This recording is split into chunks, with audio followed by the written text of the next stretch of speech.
ante los temores y las incertidumbres de la vida, Dios nos ofrece esperanza. ¿Qué tal, amigos y amigas? Bienvenidos sean todos a este su programa Encontrando Esperanza, que se transmite aquí por 3ABN Latino. Estamos contentos de que tú estés en nuestra sintonía. Te invitamos a quedarte en sintonía de este programa y que llames a otros también, porque el programa de hoy tiene un tema muy interesante. ¿De qué se trata? Muy interesante y muy intrigante el título.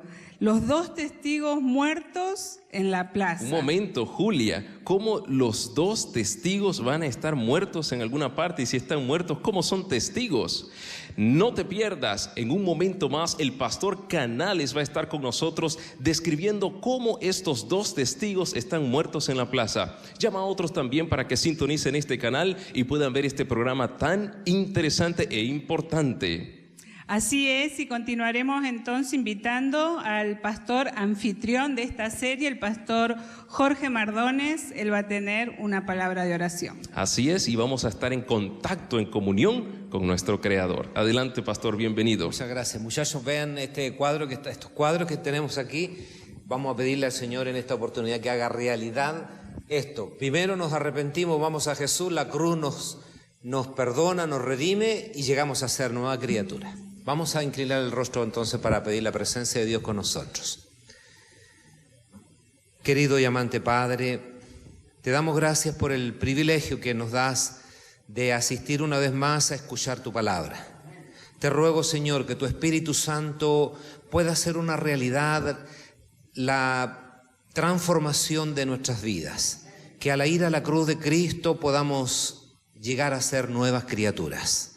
Te ruego que tu presencia se mueva en este lugar, en los corazones de que han venido a buscar esperanza, perdón y paz para sus vidas. Bendice a todos, a los niños también que están en los salones participando de estas conferencias. Y rogamos que en forma muy especial uses a tu siervo en esta oportunidad al presentar tu palabra. En el nombre de Jesús te lo pedimos. Amén. Amén. Muchas gracias, pastor. Estamos contentos de haberlo tenido con nosotros y de recibir al Espíritu Santo en este lugar. Así es, y tenemos también el privilegio de tener en nuestro medio a Joynice Mejía. Ella es una cantante internacional y hoy viene a alabar al Señor con el tema "Oh tu fidelidad". Dios te bendiga, Joynice. Bienvenida, gracias por estar con nosotros.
Tú me perdonas, me impartes el gozo, tierno me guías por sendas de paz.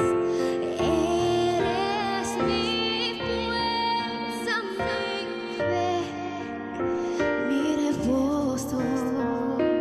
Y por los siglos mi Padre serás.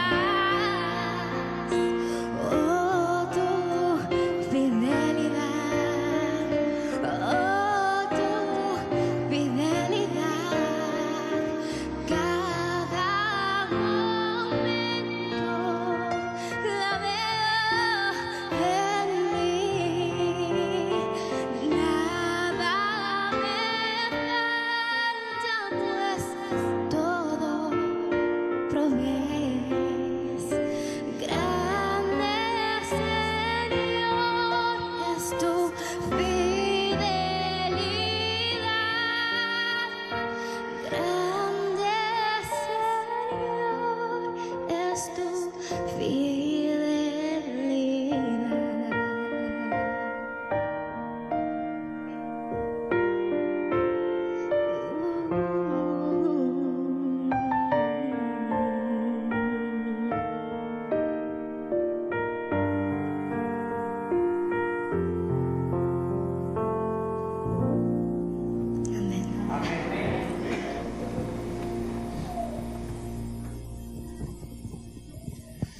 Apreciados hermanos, amigos, quiero aprovechar este momento para enviar un saludo muy especial a aquellos que nos están sintonizando por el canal 3 ABN Latino. Sean bienvenidos a esta serie Encontrando Esperanza. Y por supuesto queremos saludar también a esta gente que se ha dado cita con nosotros aquí en Fort Worth, Texas, para participar de esta serie. Y el mensaje que tenemos en esta ocasión se titula Los dos testigos muertos en la plaza. Y sabes que yo no sé si a ti te ha tocado viajar en avión. A mí me ha tocado viajar de noche cuando estoy llegando a una ciudad y voy aterrizando. Y cuando voy aterrizando veo en esa grande ciudad luces por todos lados. No sé si te ha tocado eso a ti. Es un panorama espectacular, una vista espectacular. Y desde el avión pareciera que en ese lugar viven solamente personas que están disfrutando de paz, de felicidad. Pero sabes una cosa, la realidad es otra. Hoy por hoy las ciudades no son seguras. Por ejemplo, en una calle aquí en la ciudad de Dallas fue asesinado el presidente Kennedy. En otra calle en la ciudad de Washington le hicieron un atentado de muerte al presidente Reagan. Y también cerca de una calle de la ciudad de Jerusalén, fuera de la ciudad, fue crucificado nuestro Señor Jesucristo. Y aquello que pareció la pérdida más grande para el cielo fue la victoria más grande que alguna vez se haya ganado. Cuando el Señor Jesús dijo en la cruz, consumado es, allí el Señor Jesús nos abrió la puerta de esperanza para la eternidad, para la vida eterna, para el cielo. Pero sabes que el Apocalipsis nos habla de dos personajes que son muertos en las calles de las plazas. Mira Apocalipsis 11 versículos 8 y 9 dicen: y sus cuerpos serán echados en las plazas de la grande ciudad, que espiritualmente es llamada Sodoma y Egipto, donde también nuestro Señor fue crucificado. Y mira cómo sigue diciendo: y los de los linajes y de los pueblos y de las lenguas y de los gentiles verán sus cuerpos de ellos por 3 días y medio, y no permitirán que sus cuerpos sean puestos en sepulcros. ¿De quién está hablando aquí el apóstol Juan en el Apocalipsis? ¿De quién se está refiriendo el Apocalipsis?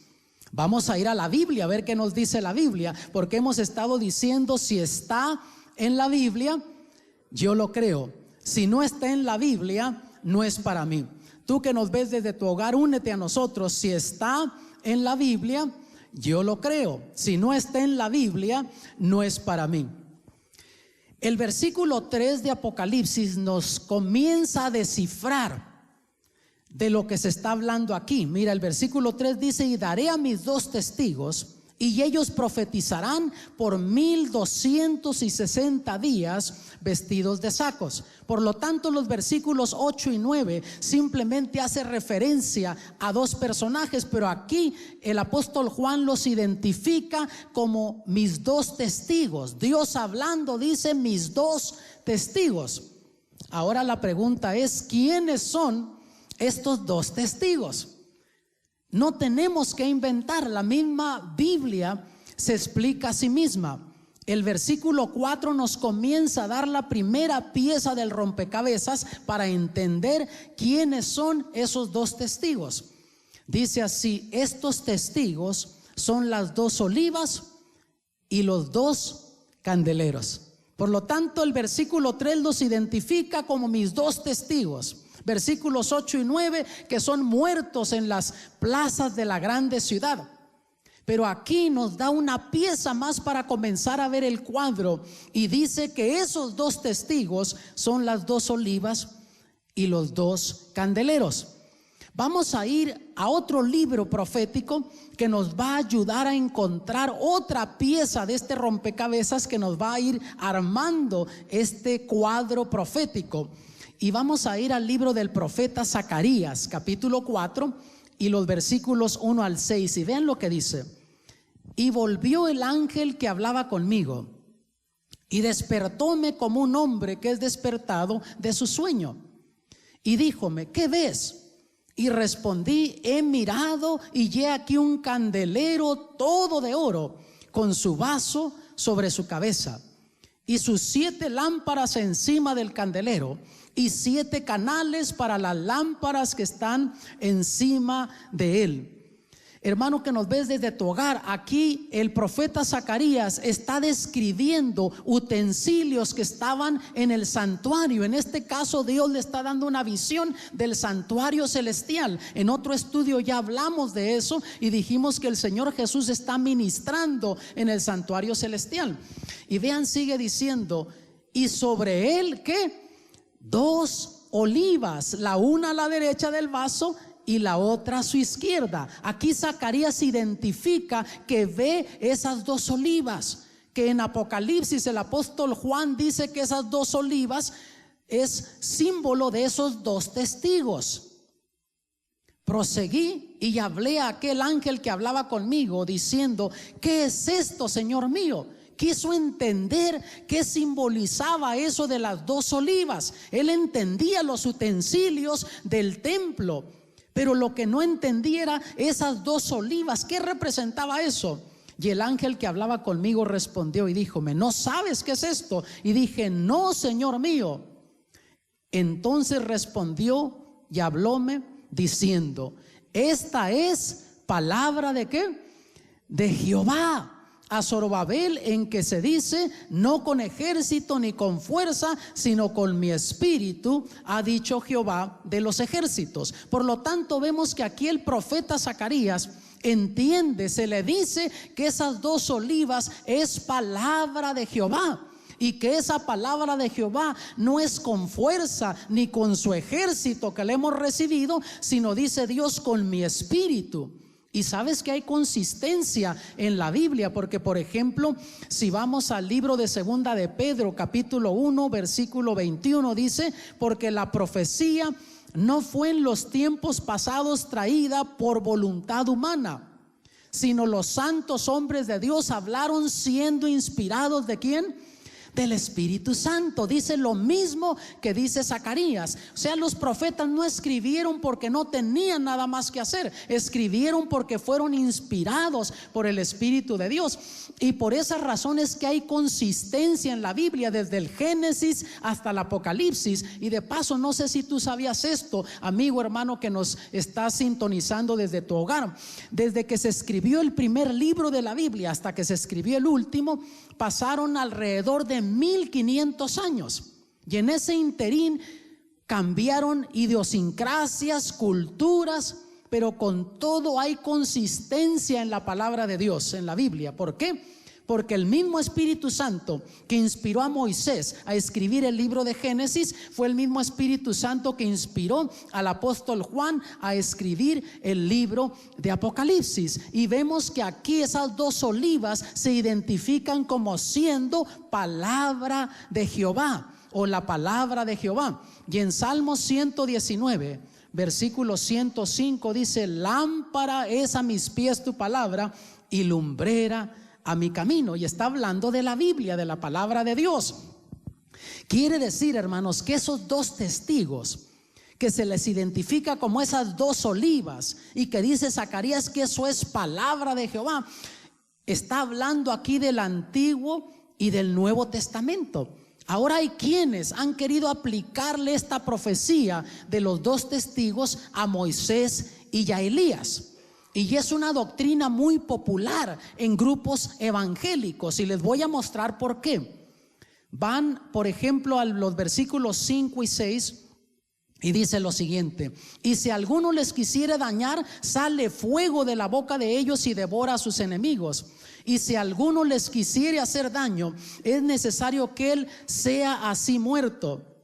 Estos tienen potestad de cerrar el cielo, que no llueva en los días de su profecía. Y dicen, ya ven, el tiempo de Elías, Dios mandó a Elías y habló con el rey Acab y le dijo que no iba a haber lluvia hasta que él dijera. Y pasaron 3 años y medio y no llovió. Por lo tanto, deba de estar hablando de Elías. Es uno de esos testigos. Y sigue diciendo: y tienen poder sobre las aguas para convertirlas en sangre, y para herir la tierra con toda plaga cuantas veces quisieren. Dicen, ya ve, en el tiempo de Moisés, cuando fue ante Faraón para decir que Dios mandaba que dejara salir a su pueblo de Egipto, y Faraón no los dejó, entonces el río Nilo se convirtió en sangre y comenzaron a caer plagas. Entonces el otro testigo deba de ser Moisés. Y hermanos, si todo lo que se mencionara de esos dos testigos fuera lo que está en los versículos 5 y 6 de este capítulo, yo también tendería a creer eso. Pero cuando tú vas a desarrollar una doctrina, sacar una conclusión de una porción de la Escritura, tienes que ver el contexto y todo lo que se presenta sobre ello, y no solamente basar esa doctrina en 1 o 2 versículos bíblicos. Y cuando tú ves en contexto todo lo que se presenta en el capítulo 11 ahí de Apocalipsis, de esos dos testigos, tú descubres enseguida que no pueden ser Moisés y Elías. No encajan características, descripciones que se dan allí en ese capítulo, pero sí encajan con la palabra de Dios, con el Antiguo y con el Nuevo Testamento. Habiendo dicho eso, vamos a comenzar desde el versículo 1 de Apocalipsis 11 y luego leeremos el versículo 2. Vean, dice así: entonces me fue dada una caña semejante a una vara de medir, y se me dijo: levántate y mide el templo de Dios y el altar y los que adoran en él, y echa fuera el patio que está fuera del templo, y no lo midas, porque es dado a los gentiles, y hollarán la ciudad santa 42 meses. Hermanos, en los tiempos bíblicos tenían el templo, pero también había un atrio fuera donde iban a adorar personas que decían que creían en Dios, pero que no eran del pueblo de Dios, no eran del pueblo de Dios, no eran judíos, eran gentiles, y ellos adoraban a Dios, pero fuera del templo, en ese atrio. Ahora entendamos, hermanos, que aquí está hablando en terminología profética. Y dice que esos gentiles iban a pisotear la ciudad santa. Y vamos a descubrir de Apocalipsis que cuando se menciona la ciudad santa, también es un símbolo del pueblo de Dios, no solamente de esa hermosa ciudad que Jesús fue a preparar para nosotros. Vean en los versículos 9 y 10 de Apocalipsis 21. Vino entonces a mí uno de los 7 ángeles que tenían las 7 copas llenas de las 7 plagas postreras, y habló conmigo diciendo: ven acá, yo te mostraré la desposada, la esposa del Cordero. Y llevóme en espíritu a un grande y alto monte, y me mostró la grande ciudad santa de Jerusalén. Y nota que se le dice que se le va a mostrar ¿a quién? A la desposada, a la esposa del Cordero. Y se le muestra la hermosa ciudad celestial. Y dice que descendía del cielo de Dios. Y hermanos, por más hermosa que sea una ciudad de oro que Dios ha preparado para nosotros, que Jesús prometió que un día iríamos a ese lugar, también nosotros, Cristo no murió por una ciudad de oro. Cristo Jesús murió por su iglesia, por ti y por mí, y la esposa del Cordero es su iglesia, somos tú y yo. Entonces, hermanos, en el Apocalipsis, cuando menciona la ciudad santa, la nueva Jerusalén, también es un símbolo del pueblo de Dios. Y aquí en Apocalipsis nos está diciendo el versículo 2 que habría cristianos en la historia que se llamarían cristianos, pero que no serían cristianos legítimos, que iban a pisotear, que iban a perseguir al pueblo de Dios. Y aún da un periodo de tiempo específico que ya lo vamos a entender. Y entonces el versículo 3 dice: y daré a mis 2 testigos, y ellos profetizarán por 1260 días vestidos de sacos. Mientras el pueblo de Dios es perseguido, pisoteado en el nombre de religión por personas que se llamarían cristianas, que tendrían el nombre de Cristo, pero que no serían cristianos legítimos.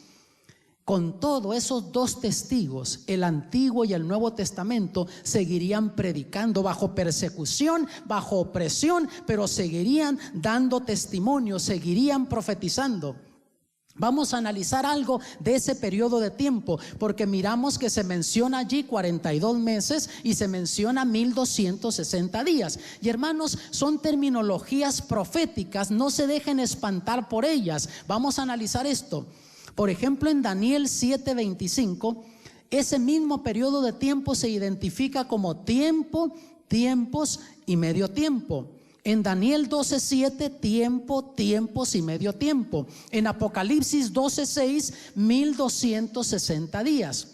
En Apocalipsis 13:5, 42 meses. En Apocalipsis 12:14, tiempo, tiempos y medio tiempo.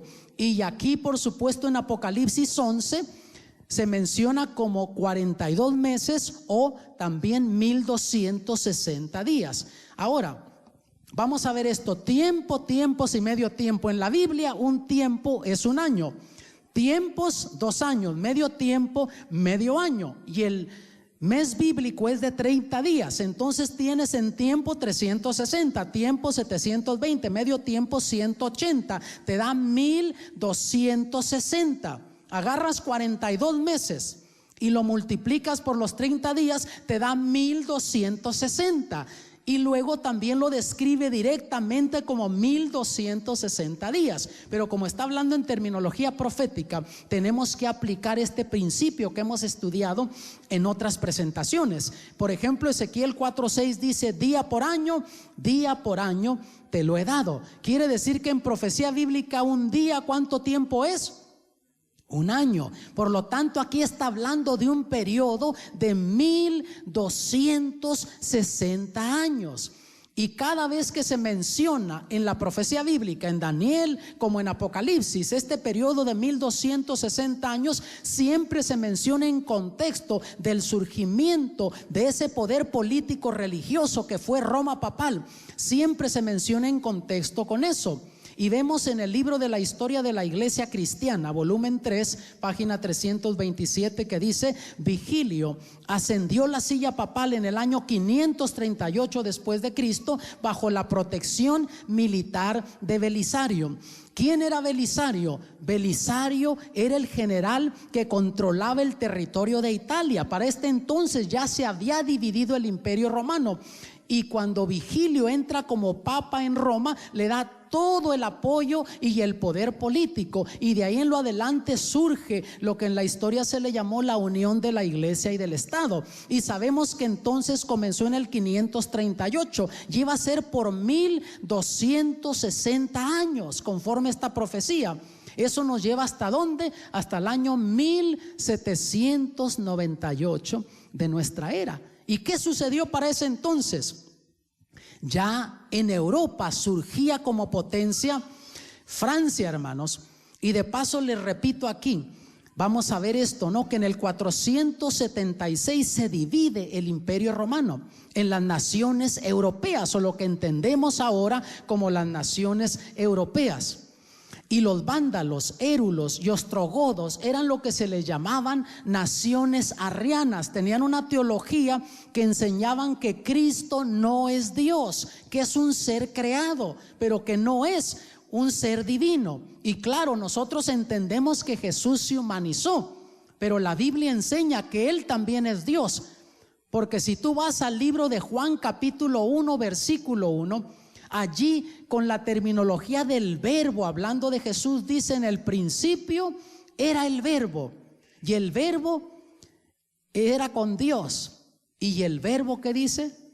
Era Dios. Entonces la Biblia nos enseña que Cristo también es Dios, pero estos cristianos de estos pueblos que se les llamaban naciones arrianas enseñaban lo contrario. Y cuando Roma papal tiene el poder político también, en vez de probarles con la Biblia, comienza a perseguirlos.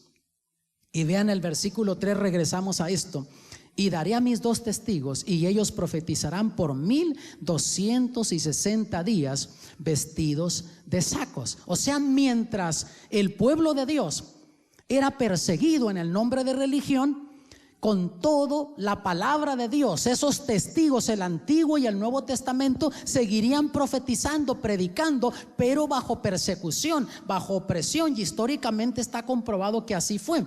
Hubo cristianos como los valdenses que huyeron a las montañas del norte de Italia, sur de Francia, al oeste de Suiza, y refugiándose ellos allí para evitar la persecución que había en Europa, porque llegó un punto que se prohibió que la gente tuviera la Biblia en sus hogares. Miren, en Apocalipsis 12:6 dice: y la mujer huyó al desierto, donde tiene lugar aparejado de Dios. Y noten que aquí la mujer, cuando tú lees en el capítulo 12, te das cuenta que está hablando de la iglesia cristiana, es un símbolo de la iglesia cristiana. Y nota que dice que huyó al desierto, donde tiene lugar aparejado, para que allí la mantengan 1260 días. Por ese periodo de tiempo Dios preservaría a su pueblo sincero, Dios preservaría su verdad. Y así Dios entonces utilizaría estos lugares despoblados. Fue en ese tiempo, hermanos, cuando los peregrinos vinieron de Europa, venían huyendo la persecución religiosa. En el año 1620 llegan a las costas de lo que ahora entendemos Norteamérica, ahí en el estado de Massachusetts, en Plymouth Rock, y llegan allí. La mayoría de ellos eran cristianos puritanos que creían en lo que dice la Biblia. Incluso muchos de ellos guardaban el sábado como día del Señor. Pero el versículo 7, vean lo que dice: y cuando ellos hubieren acabado su testimonio, la bestia que sube del abismo hará guerra contra ellos y los vencerá y los matará. Por ese largo periodo de tiempo de 1260 años, el pueblo de Dios sería perseguido, el pueblo de Dios sería maltratado. Notan, Pero con todo, bajo presión, bajo persecución, esos dos testigos seguirían profetizando, se seguiría predicando la palabra de Dios. Pero aquí dice que iba a llegar un punto cuando surgiría en la historia un poder que ese le haría también la guerra a la palabra de Dios, y ese sí los iba a matar. ¿Qué sucedió, hermanos? De paso, ¿qué es una bestia en profecía bíblica? Esa es buena pregunta. ¿Qué es una bestia en profecía bíblica? Daniel 7:23 dijo así: la cuarta bestia será un cuarto reino en la tierra. Por lo tanto, vemos que en profecía bíblica bestia representa imperio, reino. Quiere decir que en la historia, ya acercándose a fines de los años 1700, iba a surgir un poder que le iba a hacer la guerra a la palabra de Dios. Y cuando tú buscas en la historia, a fines de los años 1700, ¿quién encaja con esta profecía bíblica? Descubres que en Europa estaba surgiendo Francia como potencia, y Napoleón con la Revolución Francesa sabía que si lograría dominar al mundo como él quería, tendría que deshacer ese poder político religioso que tenía influencia en el mundo. Y vean lo que dice allí en la Enciclopedia Americana.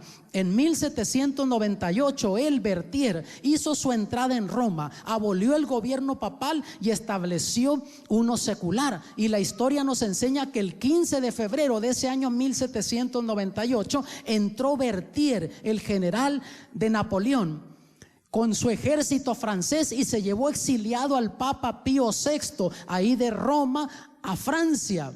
Y murió allá exiliado. Y ahí, hermanos, se acabó esa unión, ese poder de la iglesia y del Estado, cumpliéndose esa profecía de los 1260 años.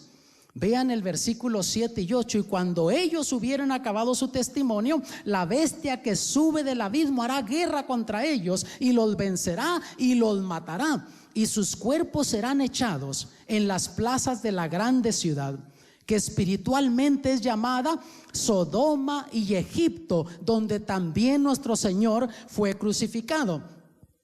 Y vean que no dice que es Sodoma y Egipto, dice que espiritualmente. En otra traducción dice simbólicamente es llamada Sodoma y Egipto. Vamos a ver entonces qué representan estos simbolismos en el Apocalipsis. Pero vean, hermanos, también aquí en este libro titulado El clamor de la medianoche, George Stork escribió esto: ¿hizo Francia la guerra a la Biblia? Sí. Y en 1793 se pasó la ley en la Asamblea Francesa que prohibía el tener la Biblia. Y bajo esa ley las Biblias fueron confiscadas y quemadas, y cualquier señal de desobediencia fue atacada, y todas las instituciones de la Biblia abolidas. La existencia de Dios fue negada, y se dijo que la muerte era un sueño eternal. La diosa de la razón fue montada en la forma de una vil mujer y públicamente adorada. Y así comienza la Revolución Francesa. Y hermanos, es cierto, en la historia siempre ha habido personas que han negado la existencia de Dios, que han dicho que no creen en Dios. Pero hasta ese momento en la historia, ninguna nación cristiana se había lanzado con esa ideología ateísta. Y aquí Francia lo hace en el año 1793. La Asamblea Francesa vota en su asamblea decir: nosotros no reconocemos a Dios. Dios no existe para nosotros, Dios no tiene lugar en nuestro país, en Francia. Y así comienza la Revolución Francesa, y comenzaron a perseguir, hermanos, a todos los que estaban envueltos con instituciones cristianas. Quemaban las Biblias en las plazas, hacían tremendas fogueras y tremendas celebraciones. Incluso, hermanos, en tiempos pasados, Roma papal había tenido mucha influencia en el gobierno de Francia. Hay un caso donde por influencia de Roma, Francia persiguió a un grupo de cristianos llamados hugonotes, que casi los exterminan, gente buena que quería basar sus creencias en lo que la Biblia dice. Pues ahora, cuando viene la Revolución Francesa, aún los templos católicos, las instituciones católicas son confiscadas, y los líderes católicos son perseguidos por Napoleón y también por su liderazgo en esa Revolución Francesa. Y el versículo 8 decía: y sus cuerpos serán echados en las plazas de la grande ciudad, que espiritualmente es llamada Sodoma y Egipto, donde también nuestro Señor fue crucificado. Entonces, en el Apocalipsis, ¿qué representan estos simbolismos? Vamos a comenzar con Egipto. ¿Qué simboliza Egipto aquí en el Apocalipsis? Hermanos, cuando Dios envió a Moisés a hablar con Faraón y le dijo que dejara salir a su pueblo, vean lo que Faraón le respondió a Moisés en Éxodo 5:2. Y Faraón respondió: ¿quién es Jehová para que yo oiga su voz y deje ir a Israel? Yo no conozco a Jehová, ni tampoco dejaré ir a Israel. Entonces, aquí en la profecía bíblica, hermanos, Egipto simboliza el ateísmo, y esa nación que había sido cristiana, Francia, se lanza con esa ideología ateísta, y por esa razón aquí en Apocalipsis se le identifica con ese simbolismo de Egipto. Pero también dice que ahí también es Sodoma. ¿Qué simboliza Sodoma aquí en el libro de Apocalipsis? Sodoma simboliza la degradación moral y social. El país se les vino a pique moral y socialmente. Ellos dijeron que Dios no existía, sacaron a Dios de sus vidas y de su cultura, y una nación que se olvida de Dios nunca va a mejorar social y moralmente. Una familia que se olvida de Dios nunca va a mejorar social y moralmente. Un individuo que no tenga a Dios en cuenta en su vida nunca va a mejorar social y moralmente, siempre va a empeorar. Y como eso sucedió ahí, entonces Dios los identifica como Sodoma, y dice también que allí murió nuestro Señor Jesucristo. ¿Por qué se usa ese simbolismo? Vean lo que dice en Mateo 25:40, hablando el Señor Jesús del día final en el juicio. Los que se perderán, vean lo que dice: y respondiendo el rey les dirá: de cierto os digo que en cuanto lo hicisteis a uno de estos mis hermanos pequeñitos, a mí lo hicisteis. Y ahí, hermanos, murió mucha gente inocente con esa revolución francesa. Existió un hombre llamado Guillotin, que él construyó las guillotinas. De ahí viene la palabra guillotina, del apellido de ese hombre francés, Guillotin. Y le cortaban la cabeza a cualquiera acusaba a cualquier otra persona de estar en contra de la Revolución Francesa, y ahí le aplicaban lo que sucedió en México, que le llamaban la ley de Pancho Villa. Dicen que Pancho Villa, cuando le traían a él o a una persona acusada de un delito, decía Pancho Villa: fusílenlo mientras se investiga. Ahí también, hermanos, no investigaban nada, cualquiera acusaba a cualquiera y le cortaban la cabeza si sabían que estaba en contra de la Revolución Francesa. Se le llamó la era del terror. Pero algo interesante, la historia cuenta que a mismo Guillotin alguien lo acusó de estar en contra de la Revolución Francesa, y a él mismo le cortaron la cabeza con una de sus guillotinas.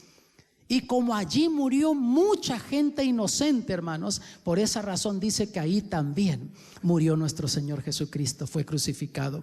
Y el versículo 9 dice: y los de los linajes y de los pueblos y de las lenguas y de los gentiles verán los cuerpos de ellos por 3 días y medio, y no permitirán que sus cuerpos sean puestos en sepulcros. ¿Cuánto es 3 días y medio en profecía bíblica?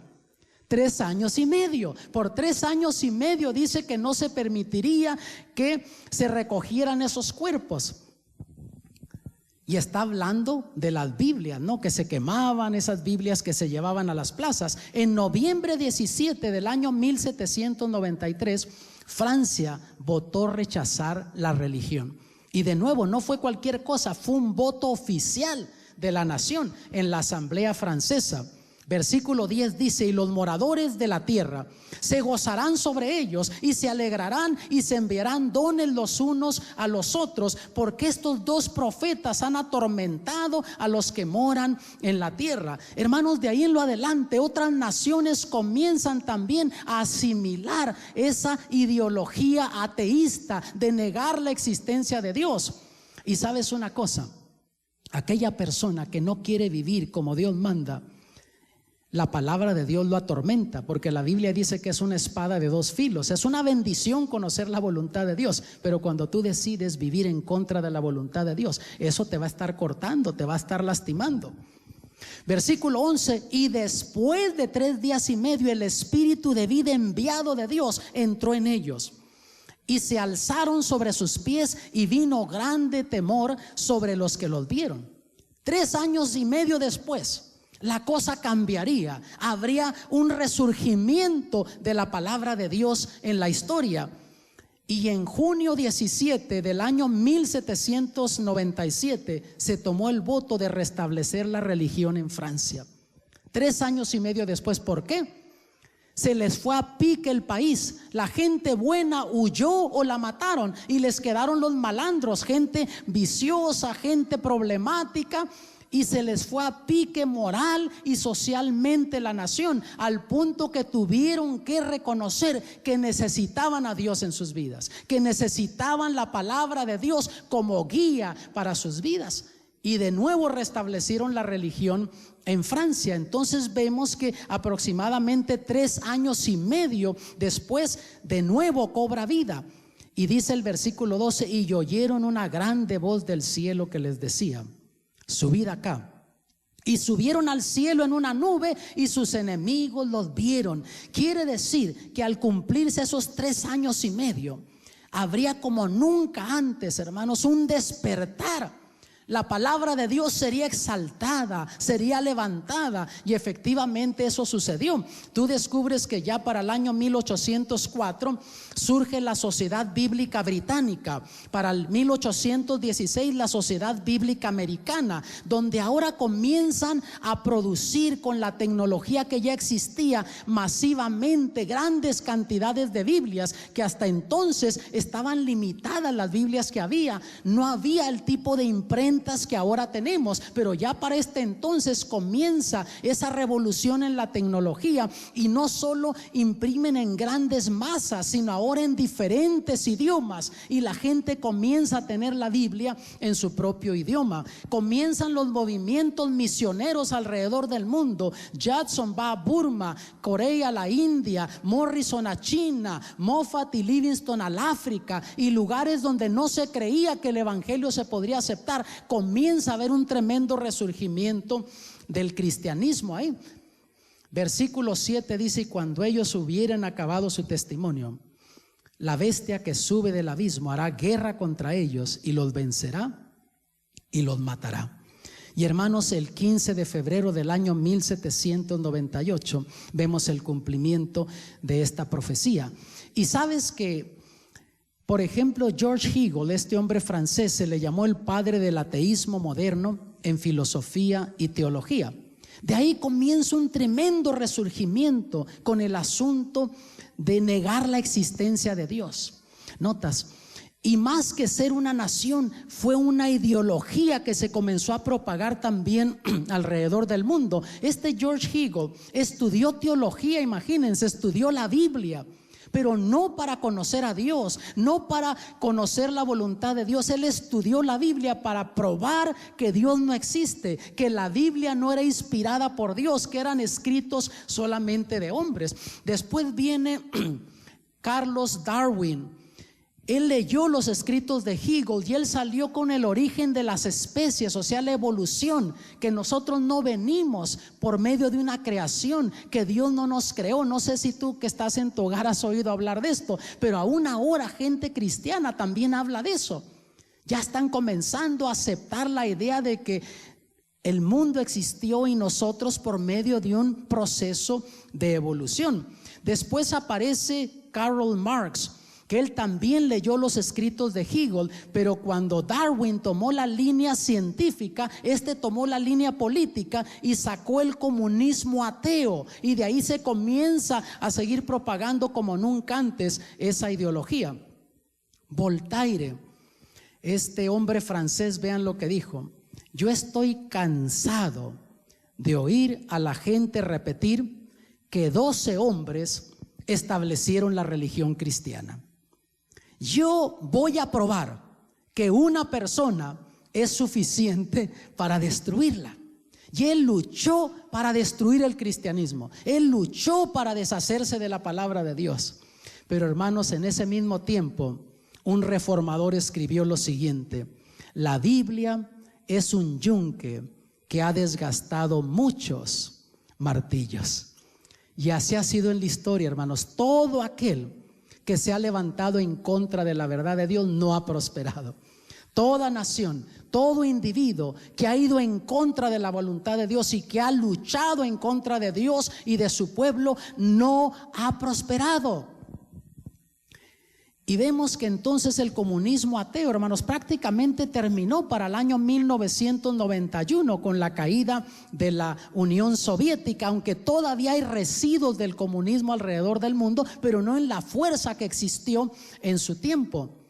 Y mira algo interesante, ya el miércoles próximo, y tú que nos ves desde tu hogar, en la siguiente programación, vamos a estar hablando de esto. Yo ahora nada más voy a hacer mención brevemente, no voy a elaborar mucho en esto, pero vean lo que dice el versículo 10 de Apocalipsis 17. Y son 7 reyes, los 5 son caídos, el uno es, el otro aún no es venido, y cuando viniere es necesario que dure, ¿cuánto tiempo? Breve tiempo. Aquí se mencionan a 7, pero dice que ya cuando se cumpliera ese periodo de tiempo, cuando llegáramos a esa etapa, 5 ya serían caídos de esos 7. Uno sería, el otro todavía no habría venido, pero cuando viniere duraría breve tiempo. Hay muchas interpretaciones sobre esos 7 reyes, hermanos. Y yo ahora no voy a entrar en detalle en eso, pero simplemente les voy a decir una cosa. Hay una aplicación que tiene lógica y que encaja con esto, y esto sería utilizando el principio bíblico, porque en la profecía bíblica el término rey y reino o imperio es intercambiable. Tú cuando lees en Daniel capítulo 2, cuando Dios le revela a Nabucodonosor por medio del profeta Daniel aquella grande imagen que había soñado Nabucodonosor y que tenía diferentes metales, la cabeza era de oro, y Dios le dice: tú eres aquella cabeza de oro. Pero también representaba el imperio de Babilonia. Entonces, si aquí nosotros tomamos estos 7 como imperios en la historia, surgimiento y caída de imperios en la historia, entonces tiene lógica. Vean, el primero que se menciona en la profecía bíblica es Babilonia, el segundo es Medo-Persia, el tercero es Grecia por medio del leopardo, el cuarto Roma pagana, el quinto Roma papal, y eso nos lleva hasta el año 1798 de nuestra era. Y al cumplirse ese tiempo, dice que 5 ya serían caídos de esos 7. El sexto todavía sería, que fue el comunismo ateo, y como digo, ya ha desaparecido prácticamente después del año 1991, pero todavía hay residuos, porque la profecía dice que todavía sería. Pero dice que el séptimo todavía no ha venido, y cuando venga dice que va a durar breve tiempo. Y cuando tú lees en Apocalipsis 13, descubras que se mencionan 2 poderes ahí con símbolos de bestias. No se vayan a perder estas siguientes programaciones, porque ya en estos estudios que vienen vamos a estar estudiando de esas 2 bestias, esos 2 poderes que se mencionan ahí en Apocalipsis 13 y que tienen relevancia para el tiempo en el cual tú y yo estamos viviendo. Pero saben que esa bestia que se identifica ahí, ese séptimo, está hablando de esa segunda bestia de Apocalipsis 13. Esa dice todavía no ha venido, pero cuando venga va a durar ¿cuánto tiempo decía? Breve tiempo. ¿Por qué razón? Porque en el contexto profético descubres que en eso Cristo Jesús viene en gloria por su iglesia. ¿No te parece maravilloso eso? Y en Isaías 54:17 hay algo interesante aquí. Dice: toda herramienta que fuere fabricada contra ti no prosperará, y tú condenarás toda lengua que se levantare contra ti en juicio. ¿De quién está hablando aquí? Al decir toda herramienta que fuere fabricada contra ti no prosperará. y tú condenarás toda lengua que se levantare contra ti en juicio. Vean lo que dice: esta es la heredad de los siervos de Jehová, y su salvación de mí vendrá, dijo Jehová. Quiere decir, hermanos, que todo lo que el ser humano haga en contra del pueblo de Dios, todo lo que el ser humano haga en contra de la verdad de Dios, no va a prosperar. Toda herramienta que se levante en contra del pueblo de Dios, de la heredad de Jehová, dice, no prosperará. Y yo te digo, cuando yo leo esto me da esperanza a mí, amados, porque Dios todavía está cuidando de su iglesia. Dios todavía está preservando su verdad. Dios todavía sigue preservando su palabra. Mira lo que dice en Isaías 40, versículos 7 y 8. Ciertamente, como hierba es el pueblo, sécase la hierba, cáese la flor, mas la palabra del Dios nuestro permanece para siempre. ¿Por qué, hermanos? Porque fue inspirada por Dios y ya hay poder en la palabra de Dios. ¿Sabías tú eso? Yo he conocido malos hijos, hijos rebeldes, hijos que no obedecen a sus padres. A lo mejor te estoy hablando a ti que nos estás viendo desde tu hogar, has vivido esto. Si ese es tu caso, dale oportunidad a Dios en tu vida. Lee la Biblia, hay poder en la palabra de Dios. Léela con oración, pidiéndole a Dios que venga a tu vida, que te cambie, que te transforme. Y ahora he llegado a ver esos hijos siendo buenos hijos, siendo orgullo para sus padres. ¿Por qué? Porque hay poder en la palabra de Dios. ¿Lo crees tú, mi hermano? Tú que nos ves desde tu hogar, ¿crees eso? Que hay poder en la palabra de Dios. Yo lo creo, yo lo he visto en otros y lo he experimentado en mi propia vida. Y en Isaías 54, 17, la última parte dice: esta es la heredad de los siervos de Jehová, y su salvación de mí vendrá, dijo Jehová. Mi amado, yo quiero ser parte de la heredad de los siervos de Jehová. Yo quiero ser parte del pueblo de Dios, porque yo quiero que mi salvación venga de Jehová. Fuera de Él no hay salvación, dice la Biblia. Tú puedes buscar la salvación en obras humanas, puedes buscar la salvación de una forma o de otra, pero tu única esperanza es Dios en tu vida. Ir al pie de la cruz, aceptar lo que Jesús hizo por ti en la cruz del Calvario. Y si tú haces eso, entonces Dios te dará parte con su heredad, con los siervos de Jehová. Y yo quiero ser parte de la iglesia de Dios, de los siervos de Jehová, porque cuando Cristo venga, yo quiero que mi salvación venga de Él, porque Dios lo promete, notas, y su salvación de mí vendrá, dijo ¿quién? Dijo Jehová. Y sabes una cosa, cada vez que Dios compromete su nombre, tú puedes confiar en ello. Si un hombre te promete algo, puede ser que se cumpla, puede ser que no se cumpla, pero cuando Dios compromete su nombre, tú puedes tener la certeza que se va a cumplir. Esos dos testigos, hermanos, siguen todavía profetizando, porque siguen siendo inspirados por el Espíritu de Dios, la palabra de Dios, el Antiguo y el Nuevo Testamento. Y yo te quiero animar a que tú decidas hacer la Biblia parte de tu vida. Que leas la Biblia diariamente, aliméntate de la palabra de Dios y tú vas a descubrir que tu vida va a ser transformada porque hay poder en la palabra de Dios. Y yo quiero concluir en esta ocasión orando por ti y por aquellos que también nos están viendo desde sus hogares sintonizando 3ABN Latino. Yo quiero orar, tú quieres decirle: Señor, ayúdame a encontrar esperanza en tu palabra. Ayúdame a encontrar gozo en leer tu palabra, porque saben que a veces uno agarra la Biblia y como que no le encuentra gusto. Yo recuerdo cuando yo comencé a leer la Biblia, pero yo sabía que yo necesitaba alimentarme de la palabra de Dios. Y entre más la leía, entre más oraba, entre más pedía sabiduría de Dios, más le fui agarrando gusto a la palabra de Dios. Y ahora, hermanos, yo me la leo cada año, la Biblia de tapa a tapa. Ha habido veces que me la he leído 2 veces en el año. Yo este año creo que ya para el mes, fines de junio, la habré leído completamente y comenzaré otra vez en julio, a ver si para fin de año logro leerla una segunda vez. Y no porque me voy a salvar por leer, simplemente porque al leer yo aprendo más del carácter de Dios, del amor de Dios, crezco espiritualmente, esas promesas que están ahí me dan esperanza.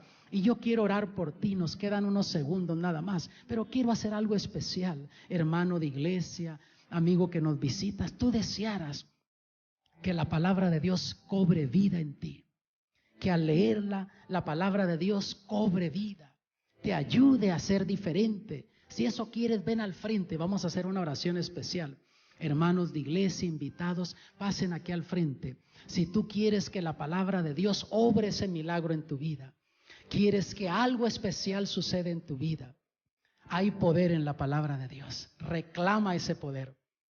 Y gracias a Dios que dice que la salvación vendrá de mí, dijo Jehová. Yo quiero ese día estar preparado, pero ahora necesito alimentarme de la palabra de Dios. Tú necesitas alimentarte. Tú que estás en tu hogar también, únete a nosotros. Padre Celestial, te agradecemos por este mensaje de Apocalipsis 11. Ahí vemos cómo tu palabra tú la has preservado al igual que a tu pueblo. Y con todo, Padre, ha habido quienes han luchado en contra de tu palabra, pero no han podido, porque tu palabra fue inspirada de tu Santo Espíritu. Otros libros los leemos y después de la segunda vez nos aburren, pero tu palabra, entre más la leemos, más sabor le encontramos, porque Padre, tu palabra comienza a cobrar vida en nosotros. Haz ese milagro, pone en nuestros corazones el deseo de dedicar tiempo al estudio de tu palabra. Y cuando todo hubiere terminado, Padre, queremos ser parte de tu heredad y queremos que nuestra salvación venga de ti, porque tú lo prometes, Señor. Te lo pedimos en el nombre de Jesús. Amén. Todo